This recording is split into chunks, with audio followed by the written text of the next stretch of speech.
l'occasion de méditer. C'est l'occasion d'ouvrir le Coran face à coronavirus. Kalla innal insana la yatgha an ra'ahu istaghna inna ila rabbika ruj'a. Prenez garde, vraiment l'homme devient rebelle dès qu'il estime qu'il peut se suffire à lui-même à cause de sa richesse, mais c'est vers ton Seigneur qu'est le retour.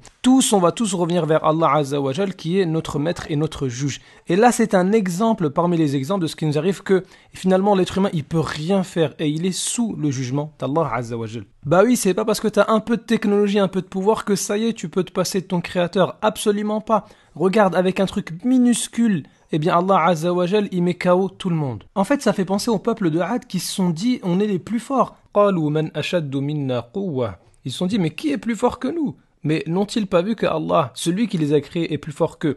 Et eux qui pensaient être plus forts que tout le monde, ils ont été châtiés par du vent. Nous déchaînâmes contre eux un vent violent et glacial en des jours néfastes. Bon, maintenant, d'où vient le coronavirus? Parce qu'il faut arrêter de se dire que c'est le hasard. Il n'y a rien qui est fait au hasard.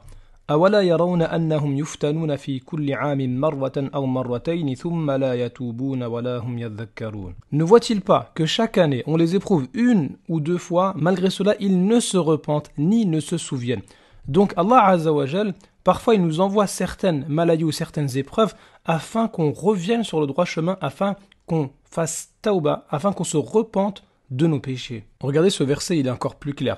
ظهر الفساد في البر والبحر بما كسبت أيدي الناس ليذيقهم بعض الذي عملوا لعلهم يرجعون. La corruption est apparue sur la terre et dans la mer à cause de ce que les gens ont accompli de leurs propres mains. C'est à cause de nos péchés qu'il y a coronavirus. C'est à cause de nos manquements, de nos désobéissances qu'il y a ces problèmes-là. Afin qu'Allah leur fasse goûter une partie de ce qu'ils ont œuvré, peut-être reviendront-ils vers Allah Azza wa Jal. Écoutez ce verset.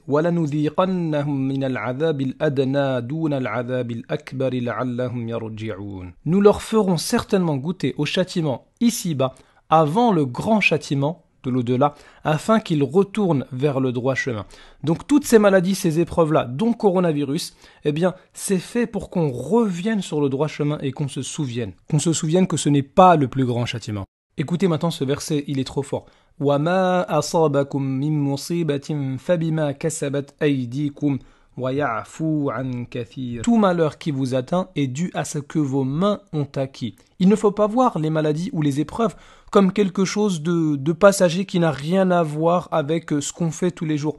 Non, Allah Azza wa Jal, il nous dit que ce qui nous atteint en fait c'est à cause de nous, à cause de nos manquements, de nos désobéissances et de nos péchés. Et Allah Azza wa Jal, il nous dit ici à la fin وَيَعْفُو عَن كَثِيرٍ, et malgré ça, il pardonne beaucoup. C'est-à-dire qu'il ne va pas nous châtier proportionnellement à notre désobéissance. Écoutons ce hadith du prophète alayhi salatu wassalam, qui nous fait peur face au péché, face à la banalisation des mauvaises actions. La turpitude n'apparaît pas dans un peuple jusqu'à ce qu'il la rende publique. Ça veut dire ces péchés-là, les gens, vraiment, ils les font ouvertement, sans que n'apparaissent dans ce peuple la peste et les maladies qui n'existaient pas à l'époque de ceux qui les ont précédés. Ça veut dire qu'à cause de nos mauvaises actions, de nos péchés, et on transgresse même ouvertement, et ça se répand partout, eh bien Allah Azza wa Jal, pour nous châtier, eh bien, il va répandre partout ces maladies-là, afin qu'on se repente, justement. Alors maintenant, c'est quoi la solution face à coronavirus? Se laver les mains, limiter les contacts, bien sûr que c'est important. Et d'ailleurs, le prophète, alayhi salatu wassalam, il nous dit, quand vous entendez que la peste sévit dans un pays, n'y entrez pas, évidemment. Si vous vous y trouvez déjà, ne le quittez pas pour vous enfuir. Une personne qui veut s'enfuir d'un endroit où il y a la peste ou une maladie ou un virus, c'est qu'elle pense qu'elle ne l'a pas et donc elle a peur de l'attraper. Mais ici, le prophète, alayhi salatu wassalam, il prophétise, il nous montre que c'est possible que toi tu penses que tu n'as pas cette maladie-là, alors qu'en fait tu l'as, ou bien que cette maladie-là ou ce virus n'a pas d'impact sur toi, mais que toi tu peux le transmettre à quelqu'un d'autre. Et là, le prophète, alayhi salatu wassalam, on voit bien qu'il a raison, parce qu'il y a des personnes qui sont atteintes par le coronavirus, mais ce virus n'a pas d'impact sur eux. Par contre, ils peuvent le transmettre à quelqu'un d'autre. D'où l'importance de limiter les contacts, comme nous le dit le prophète, alayhi salatu wassalam, ici. Ça, c'est très important. Mais le plus important, c'est pas ça. Le plus important, c'est justement de faire tauba. Tauba, c'est-à-dire de se repentir à Allah Azza wa Jal. Allah Azza wa Jal, il nous dit qu'il y a un jour du jugement. Un jour dans lequel on va répondre de toutes nos actions.